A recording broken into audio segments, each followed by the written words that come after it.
അങ്ങനെ അവരായി, അവരുടെ ബെഡ് ലാമ്പായി, അവരുടെ ജീവിതമായി. ആദ്യം തന്നെ കുറ്റസമ്മതം നടത്തിയേക്കാം, ഇത് അത് തന്നെയാണ്. ഏത് കടൽ ക്ലോൺ ഉണ്ടാക്കി നോക്കിയ അതേ സാധനം. അസൂയക്കാരി ഇതിനെ കോപ്പിയടി അടിച്ചു മാറ്റില്ലെന്നൊക്കെ പറയായിരിക്കും. നമ്മളിത് മൈൻഡ് ചെയ്ത്, നമുക്കിത് ഇൻസ്പിറേഷൻ ആണ്. ഞാനിതിൽ ഇൻസ്പയർഡ് ആയി. എന്റെ കയ്യിൽ അവൈലബിൾ ആയിട്ടുള്ള സാധനങ്ങൾ വെച്ച് ഞാൻ എന്റെ വെർഷൻ ട്രൈ ചെയ്ത് നോക്കുന്നു, അത്ര തന്നെ. അപ്പൊ ഇത്രയും പണിസാധനങ്ങളാണ് രാജാവേ നമുക്ക് വേണ്ടത്. എടുക്കുന്നതൊക്കെ പുതിയ സാധനങ്ങളായതുകൊണ്ടും വളരെ വളരെ വൃത്തിയായി ഇരിക്കുന്നതുകൊണ്ടും ഞാൻ ഇതൊക്കെ ഒന്ന് പെയിന്റ് ചെയ്തെടുക്കുന്നുണ്ട് കേട്ടോ. ഇച്ചിരി മെനയൊക്കെ ആയി. ഇനി ഇതേപോലെ ഒരു പേപ്പർ എടുക്കുക. ഇനി ലാമ്പിന്റെ അപ്പർ പോർഷനാണ് നമ്മൾ ചെയ്യാൻ പോണേ. ആ കുട പോലെ ഇരിക്കുന്ന സാധനം ഇല്ലേ, അത് തന്നെ. ഇതേപോലെ ഒരു പേപ്പർ കട്ട് ചെയ്ത് ഇങ്ങനെ മടക്കി ഒട്ടിച്ചു കഴിഞ്ഞാൽ അത് റെഡിയായി.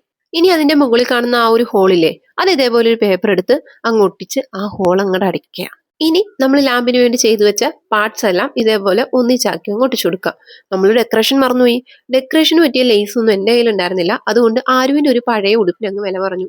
അതേന്നെ വലിച്ചങ്ങ് കീറി. അങ്ങനെ ബെഡ് ലാമ്പ് സെറ്റ് ആയിട്ടുണ്ട്. ലാമ്പിന്റെ സൈസിന് പറ്റിയ ആൾക്കാരുണ്ടായിരുന്നത് കൊണ്ട് അവർക്കത് ലാഭമായി. അങ്ങനെ അവർക്കൊരു ജീവിതമായി. ഇനി ഒന്ന് കണ്ണടയ്ക്കണം. അതേന്നെ ഭയങ്കര തലവേദന. അപ്പൊ വീഡിയോ ഇഷ്ടമായിട്ടുണ്ടെങ്കിൽ ലൈക്ക് ചെയ്യുക, സബ്സ്ക്രൈബ് ചെയ്യുക, ഒന്ന് ട്രൈ ചെയ്ത് നോക്കുക. ഇങ്ങനത്തെ വീഡിയോസ് ഇനി ആവശ്യമുണ്ടെങ്കിൽ ഒന്ന് കമന്റ് ചെയ്യുക.